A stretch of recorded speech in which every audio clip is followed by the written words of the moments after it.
about. Every member feels valued and supported.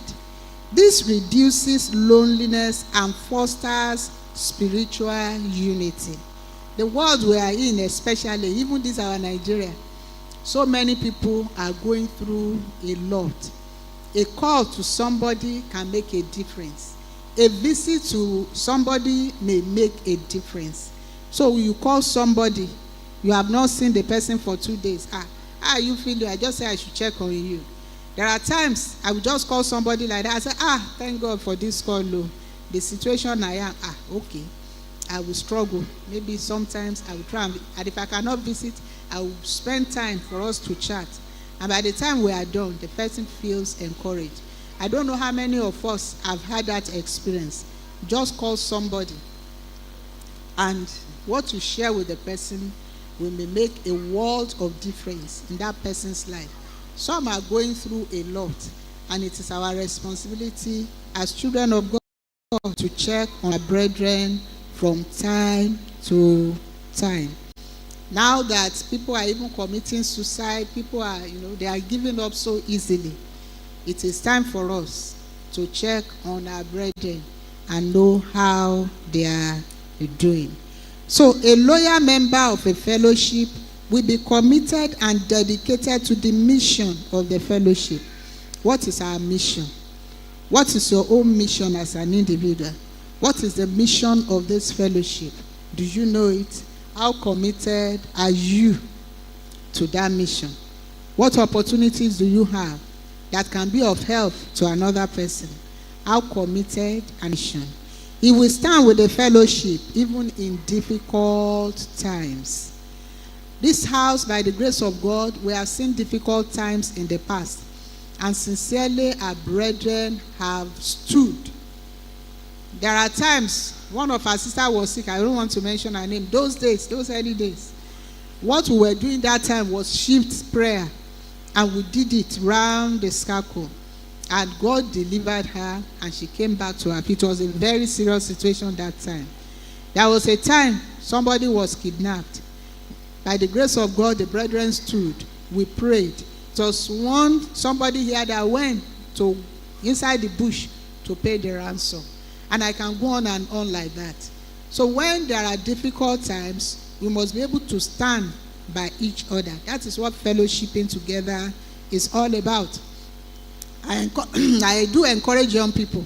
I say wherever you find yourself, the first thing you must look for is a standing fellowship, especially those ones that are going to campuses. Go there, look for a fellowship that you are sure is standing, and they are able to stand by you when there are difficult times. That is what fellowship is all about. When I was in school, there was a lecturer that was on my neck. It was so terrible. Threat. In the evening, in the morning, I was not having peace. I was a very young believer at that time, but I made up my mind that I'm not going to cave in. So our advisor then, one Reverend Dr. Akindele, I went to him. He said, "This is my problem." I said, "Hey, are you sure?" He said, "Don't mind him." He said, "Human being like you."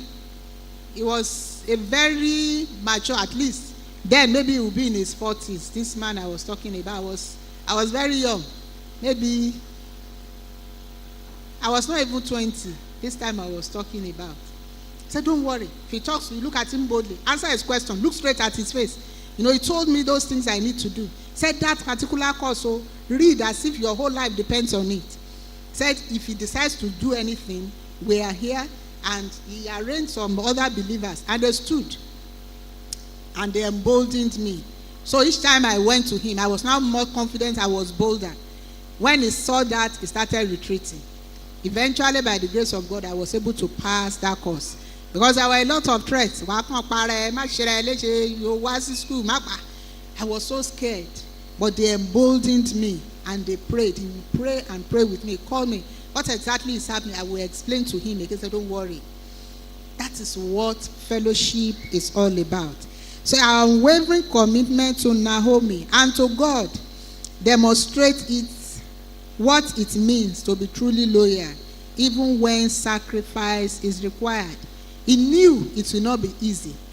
And by the time they went back, They were not having a farm. They don't have food. They don't have anything. But thank God they arrived close to harvest. So by the time they got there, it was time to harvest. And one thing that God did for the poor in the land of Israel is that if you have a big farm, when you are reaping, you are harvesting your fruit. God told the children of Israel, don't do everything. Make sure that something falls off. Small. So that those people that are not having farms, they don't have enough, they will go there and start gathering. And that was what she was ready to go ahead to do, to feed herself and to feed her mother-in-law. And in her dedication and commitment to that cause, what happened? God favored her. And from there, she was able to get married. She was able to have a child.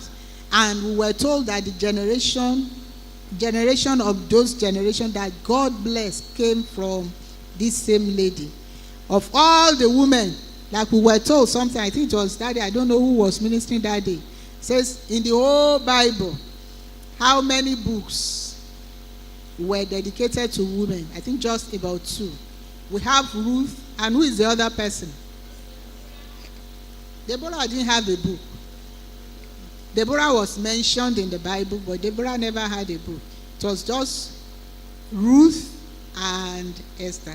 There are so many women that did very well in the Bible, but only 2 had books to themselves, and she happens to be one of them.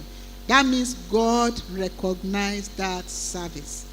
God will recognize your own service too. I said God will recognize your own service. Those things you are doing that you don't even know that people noticed. As I was reading that book, I saw somewhere where somebody acknowledged it. Ruth was just doing her own. She never knew that people were noticing her commitment and her dedication. I want us to read that particular verse of the Bible. Let's open to the book of Ruth. It was mentioned.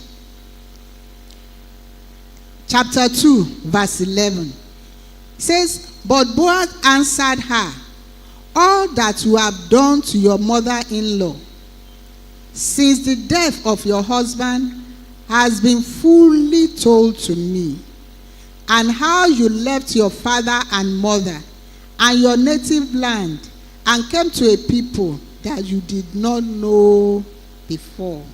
Because when Boaz started favoring her, she was asking questions. What did I do to deserve this kind of honor from you?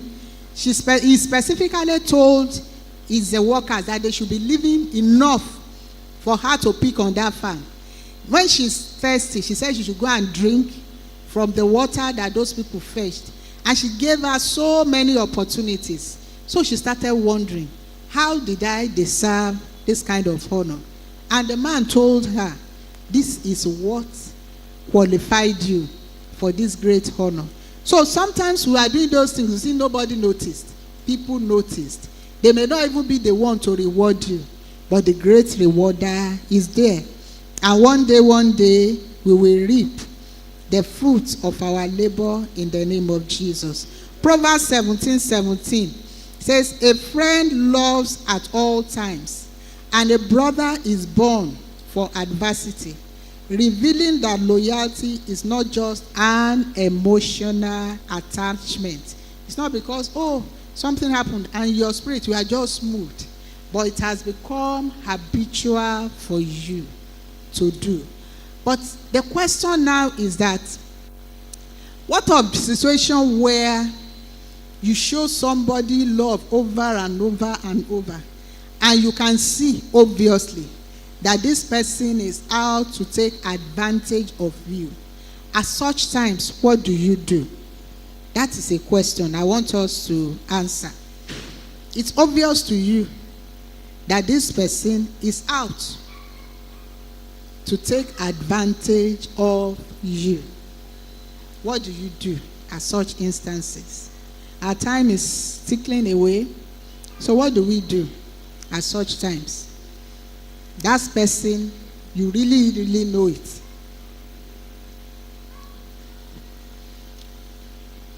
Maybe you sacrifice so much, and what you are supposed to eat and enjoy in your family, you carry it.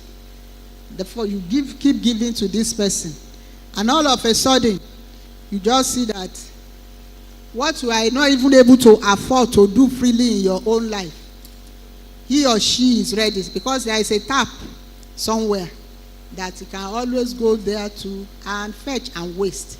So what do you do at such times when it's obvious that somebody is actually taking advantage of you? What do you do?